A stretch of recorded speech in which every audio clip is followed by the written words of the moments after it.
Welcome to the fourth episode in our series of the five senses. Now, we've looked at vocabulary connected to the sense of sight, sound, and touch. But today it's the fourth sense, the sense of smell. Welcome to Aprender Inglés with Reza and Craig.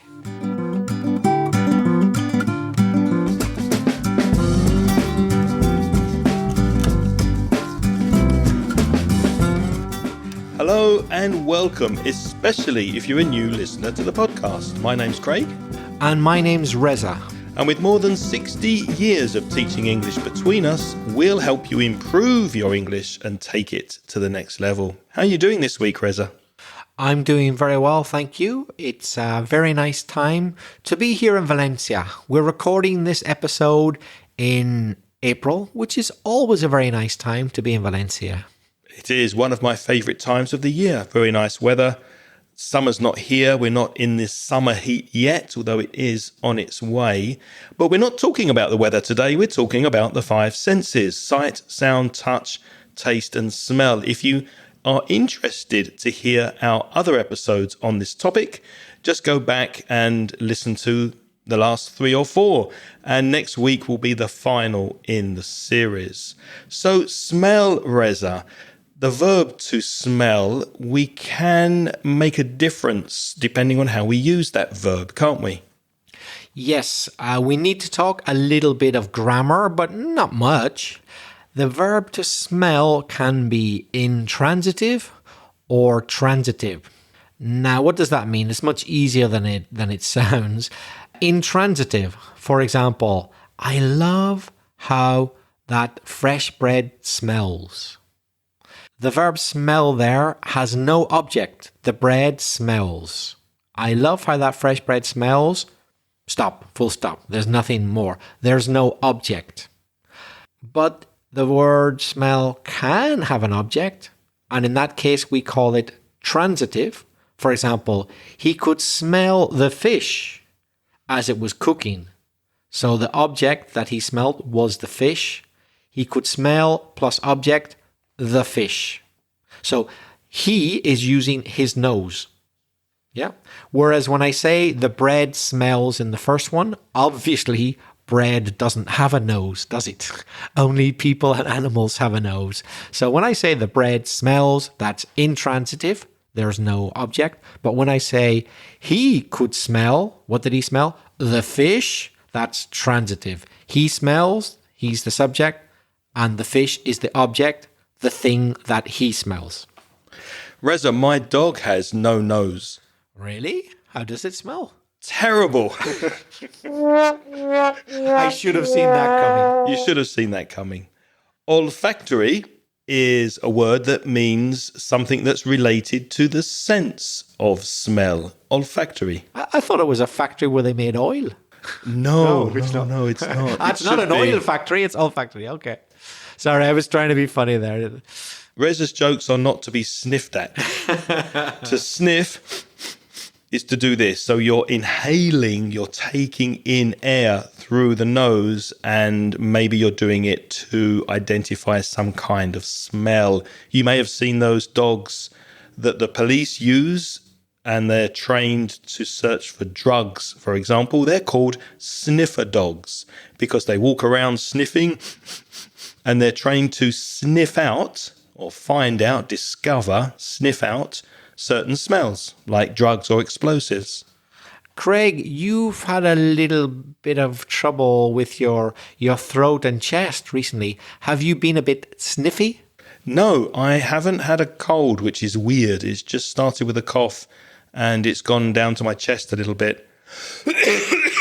Oh, we can hear it's going down. As you can hear, sorry about that. So Craig hasn't been too sniffy, but sometimes you can be sniffy when you sniff a lot because you have a cold or a flu. You can be described as being a bit sniffy. So we've divided different smells into 2 categories. We've got some unpleasant smells that are not very nice and words connected to describing them. And then we'll talk about some nice or pleasant smells. And we'll look at some vocabulary connected to Nice smells. Let's start with the nasty ones, the bad ones, Reza. So the most important word you need to know for unpleasant smells is the word smelly. As you know, in English, we love to take a noun like smell and just put a Y at the end of it. And suddenly now you've got an adjective. Yeah. Like bitty, smell, smelly. Something that smells, but specifically bad. We're talking about unpleasant smells. So smelly is that something smells bad. It's not a good smell. It's very difficult to describe smells, but we can share some words that do describe a bad smell. One is stink. If something stinks, it is emitting a really bad smell, like old rotten fish, for example, that's 2 weeks old. It could pong, P-O-N-G, which is a bit more informal. That's a colloquial way to say it's a bad smell. Oh, that fish really pongs. It's terrible. And anything that smells bad is an odor, O-D-O-R, which is an unpleasant smell. Another word you'll hear for unpleasant, bad smells is reek, R-E-E-K. That's a very strong, unpleasant smell. For example, it reeks of BO in this unventilated gym. BO is body odor, that smell that your body gives off when you sweat. So that's a very strong and unpleasant smell. So we could definitely describe it as a reek, noun, or the verb, it reeks. If something is whiffy, W-H-I-F-F-Y, whiffy, that's a very informal adjective, which means it smells badly. You can also use whiffy in its noun form, whiff, and say, take a whiff at that. So you're smelling it. Smell this, it's horrible. Take a whiff. Yeah, imagine, for example, I went to the fridge to get some milk and I opened the milk and I thought, it smells off, doesn't smell good. I might say to Craig, take a whiff of that, because I want to know if he agrees with me that it smells bad and so I shouldn't use it. An acrid smell is very strong and unpleasant, and we often use the word acrid when we're describing smoke or chemicals that are in the air. Acrid, A-C-R-I-D. Smoke or chemicals, there's like a burning smell to it, and it's not very nice. For example, in the First World War, they used certain gases as a weapon.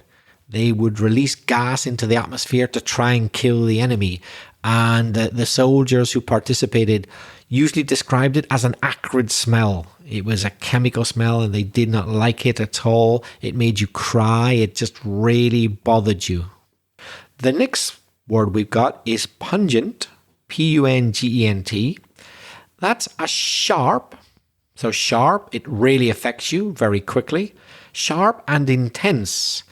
It can be positive, it can be for spices, but it's more often negative for things like sweat, the BO, the body odor we were talking about. So pungent can be positive, but it's more often negative. Yeah, the kind of smell you get in a gym if you walk into the men's changing rooms. You think, oh, that's a pungent smell there of body odor. And I hate that smell. It's one thing I hate about gyms. The smell of other people's body odor is very unpleasant, don't you think? Yeah, sweaty feet. Yeah.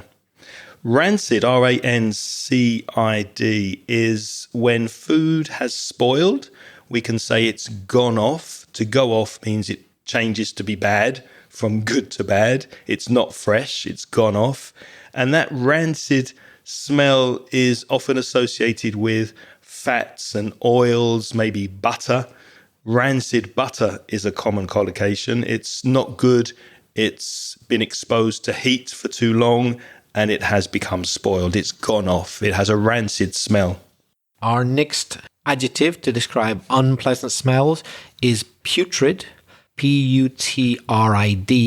If something is putrid, it's a rotten, foul-smelling thing that you're talking about. So if something is rotten, it has rotted. Yeah, to rot, R-O-T, is to become really bad. So bad that it's foul, F-O-U-L. So if something's foul smelling, it smells really terrible. So putrid is a very strong word. For example, imagine a dead body, a corpse left to rot. Nobody does anything about it on a battlefield, and it's there for 4 or 5 days. It would smell putrid.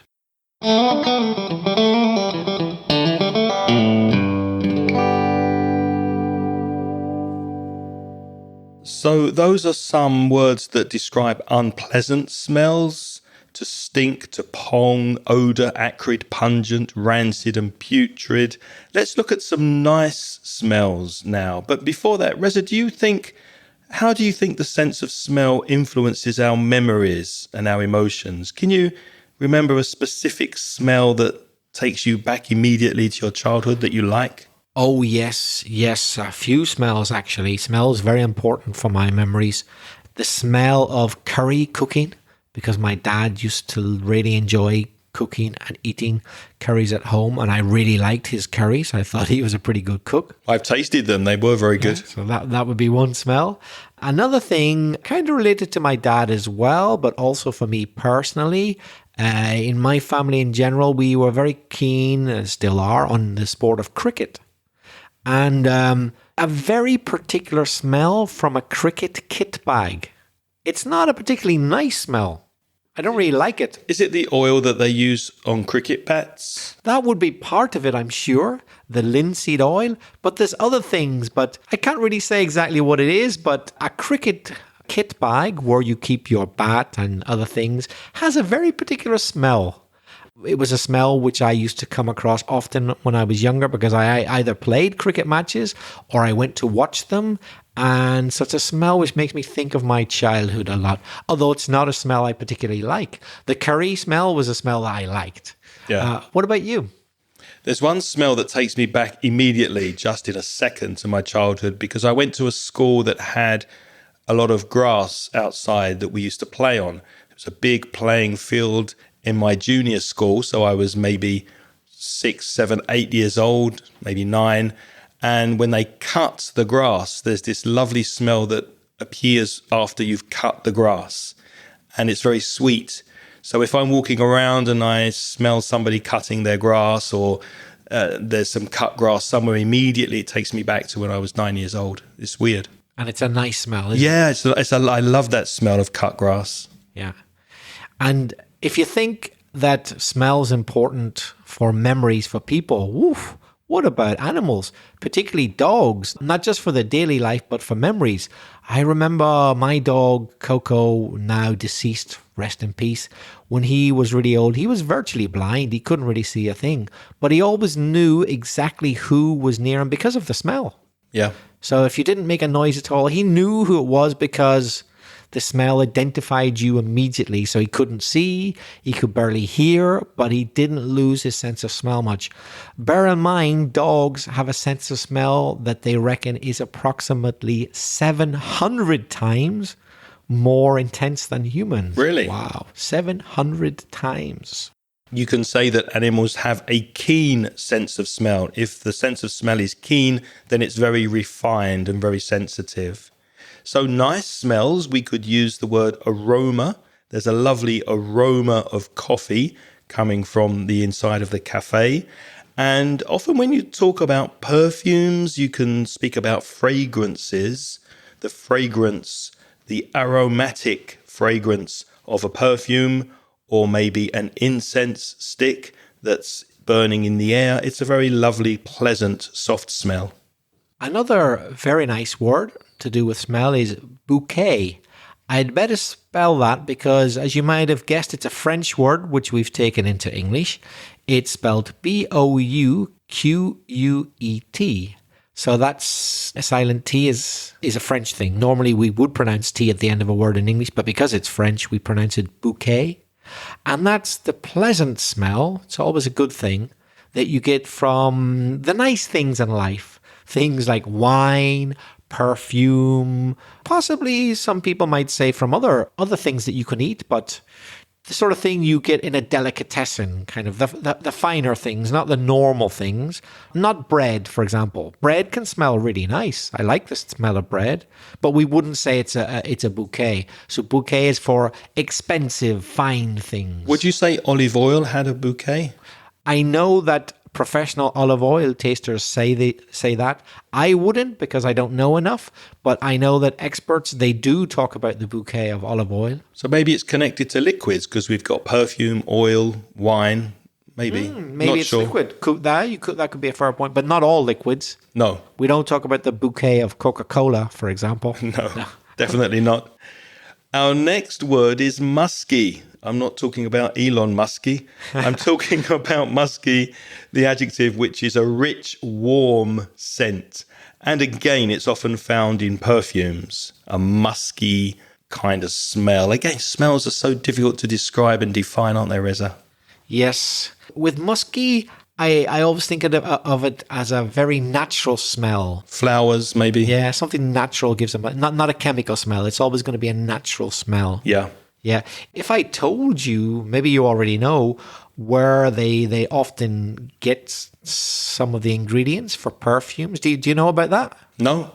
Oh, right. Quite often they use a naturally occurring chemical which is found in the digestive tract of certain animals Really? as a basis for perfume. I did not know that. I thought it was just flowers that they dried and extracted the... Sure, that's one of Liquid. the things. Yeah, and minerals. There are several things, but another thing is a chemical which they obtain from certain animals' digestive tracts.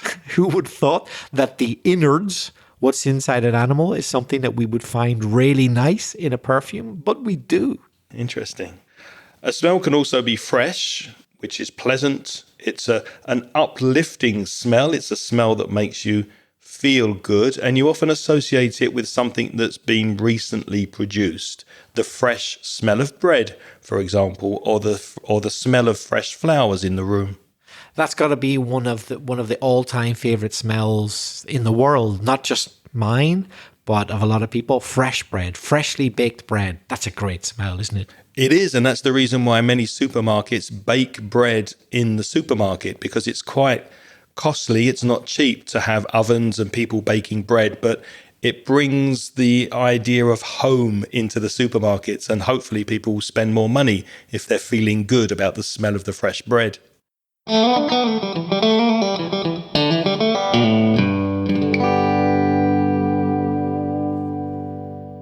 Let's take a quick break here, because I know you listen to this podcast to take your English to the next level. But what about your speaking? Is your fluency improving? Are you happy with your speaking skills? My conversation course focuses on making you a more confident and more fluent English speaker. You'll join me and a small group of motivated students, and we'll meet on Zoom and have topical discussions, role plays, debates, and presentations that will expand your vocabulary and help you express yourself effectively in English. So be proactive and take the first step towards becoming a confident and fluent English speaker. Send me an email today to craig@inglespodcast.com and I'll send you details of the next online conversation course. Thanks for listening. Now let's get back to the podcast.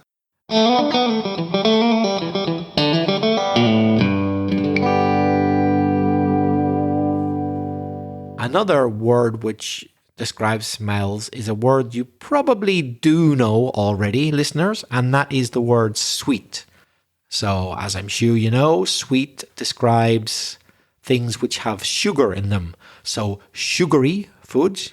You see, we did it again. Just put Y at the end. Musky. Sugar, sugary. Just put a Y at the end of a word, and quite often the noun has become an adjective. So, sugary foods, desserts, yeah, that type of thing. Chocolate, etc. Honey. You could say they smell sweet. And there's actually a slightly idiomatic expression, which is the sweet smell of success. Success is achieving what you wanted to achieve. So obviously that doesn't really have a smell. So it's an idiom. The sweet smell of success is that nice feeling you get because you've achieved what you wanted to achieve. Ah, the sweet smell of success. Speaking of words that change from noun to adjective with a Y, we've got spicy. So spices, you probably know. And spicy is the smell of particular spices. So if you say, oh, this smells spicy, then you're describing the smell as being full of different spices. And we got one more word for you to describe nice smells. Maybe this is possibly the least well known for many listeners. Heady.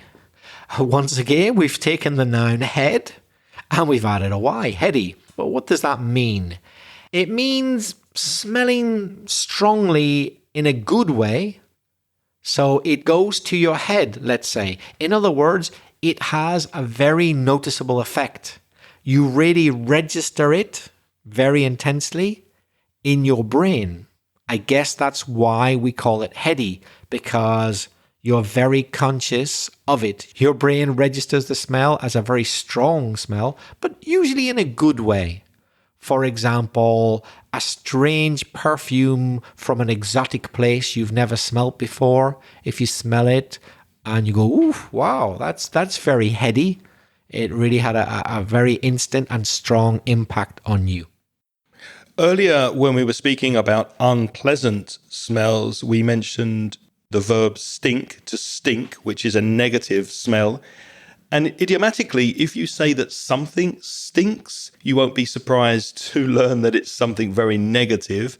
And we use it to suggest some dishonesty or suspicion. For example, if you don't trust someone's proposal or someone's suggested deal, you could say, no, this stinks. It definitely stinks. There's something suspicious there. I don't like it.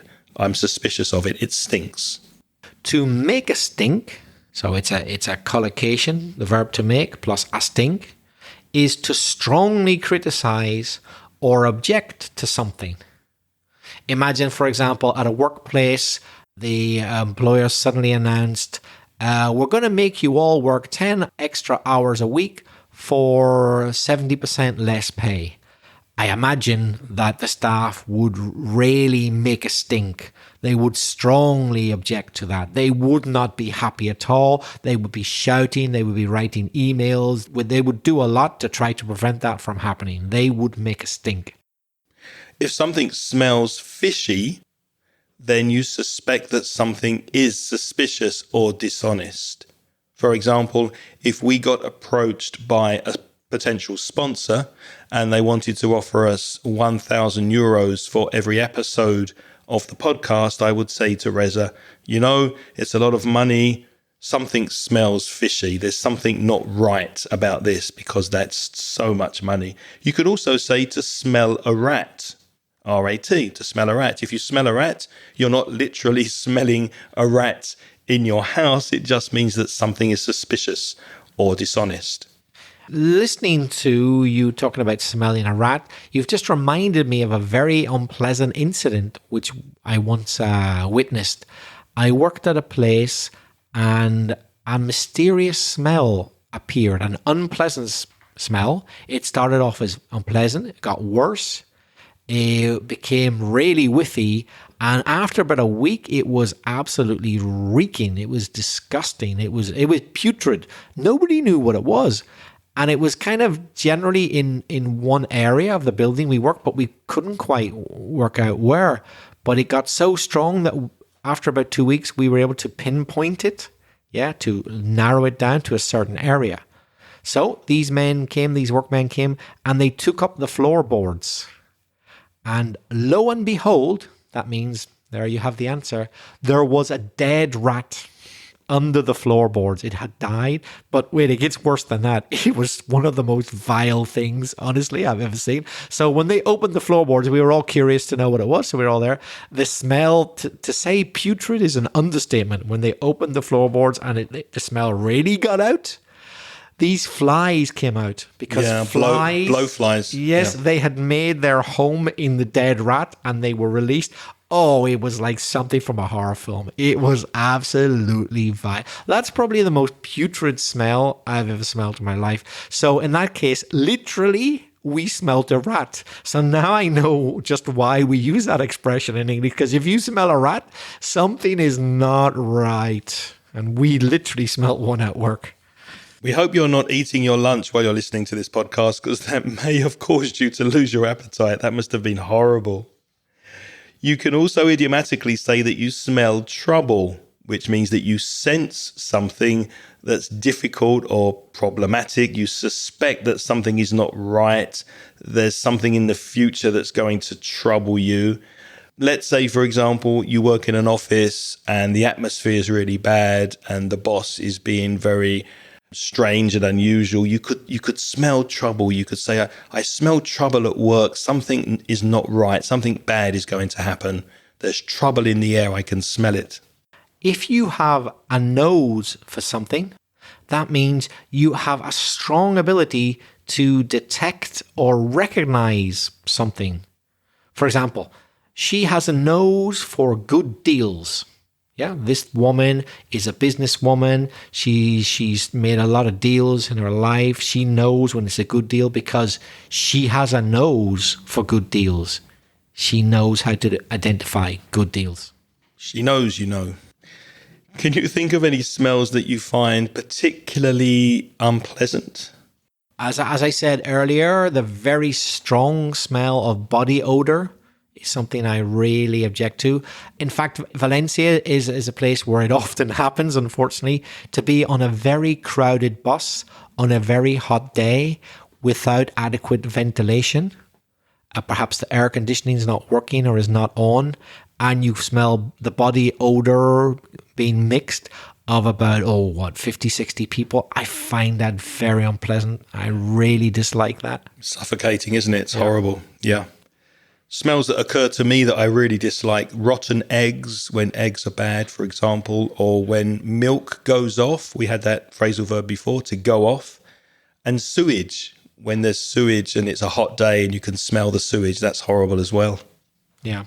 Craig, what about good smells? Why do you think we already spoke about bread, fresh bread being really popular? Cut grass. And coffee's another one. Cut grass. Why are they so popular? Why do so many people like them? What's the universal appeal? Maybe it's because they remind us of nice memories in the past. That it activates something in the brain that takes us back to better times or positive times or happy times with the family and the home. That's one reason. But also I think some smells are just nice. We like some tastes, don't we? We like sweet things sometimes. We don't like sour things. It depends. So maybe it's just nice. I mean, I like the smell of petrol. Some people hate it. I quite like it. So maybe it's subjective. Maybe some people like some smells, some people don't like them. My wife, for example, is very sensitive to smells. So there are only one or two kinds of aftershaves that I can wear and put on, because she is really sensitive to some aftershave, the way it smells. So I just can't wear it because it really bothers her. And for me, I don't care so much. I mean, I just like most perfumes. I don't pay attention to it. So maybe smell is subjective. You know what has happened to me a few times in my life? Not many times, but I could probably count them on the fingers of two hands, let's say. I've been in a room or in a closed space with someone, and usually it would be a woman probably, and she's wearing a very strongly smelling perfume. Pungent, and perhaps she's put on too much of it. And I don't like that perfume, and in some cases, it actually makes me start feeling itchy. I start scratching my skin. Another person's perfume bothers my skin. That's strange. I'm very sensitive to perfumes because I have psoriasis and I can't put many scents, virtually none, on my skin. And I've actually had the other people's perfume bother my skin without any physical contact. That's happened to me a few times. Not very often, but once or twice. Yeah, you're very sensitive to smell. But I think you've also got a heightened sense of smell, haven't you? I think you're quite sensitive to smells. I don't know. In the case, it's probably not the smell that's bothering me, but I notice the smell. It's probably the actual vapor the gas of the perfume, which gets in contact with my skin. So I notice it because of the smell, and then the chemicals in the air of that perfume will bother my skin. Yeah, I can't really use perfume or aftershave much at all. It will make my skin go red instantly. Yeah. And what about you? Are there any smells that you find particularly disturbing? And what are some of your favorite smells? We'd love to hear from you, so why not get in touch, practice your English, and tell us what you think. You can do that by sending us a voice message. Go to speakpipe.com. That's speakpipe.com/English podcast. Reza, how can people contact us by email? If you prefer to write, you could write to either Craig or me at craig@englishpodcast.com or belfastreza@gmail.com. If you're a Spanish speaker and you want to improve your English with free and paid resources, why not visit the Mansion Inglés website at mansioningles.com. And for paid products, you can browse the online store at store.mansioningles.net. As always, we'd like to say thank you very much to all our Patreon supporters. If you're interested in the Patreon program, that's Patreon, there's a link in the show notes. It's patreon.com/English podcast. If you're interested, why not click on the link? And you might like to donate a little bit of money to the podcast. And as a way of saying thank you to our donors, we give you instant access to audio transcriptions. So have a look at the show notes and give it a go if you're interested. Unfortunately, we don't have time to thank everybody individually for your support, but we will say thank you to Edgar Velandia, who has recently increased his support. And of course, many, many thanks to everybody who is supporting us on Patreon. Now, next week, Rezo, I think we're going to finalize this series of the 5 senses and speak about taste. Is that right? That's right. We'll be talking about my second favorite sense. What's your first? Guess. Smell? No. Sight? Nope. Hearing? Yes, sound is my favorite. Yeah. What about yours? That's a good question. I would probably say sight, I think, is my favorite. But obviously, as a musician, it's more important for you to hear things. As I've said before, as we both said before, as regards sight, Craig and I have the perfect face and bodies for podcasts. That's right. Never forget that. And if you enjoyed this podcast, please tell your friends so that more people can listen. Until next time, thank you for your company this week. Have a lovely week. It's goodbye from me. And it's goodbye from me. The music in this podcast is by Pitts. The track is called See You Later.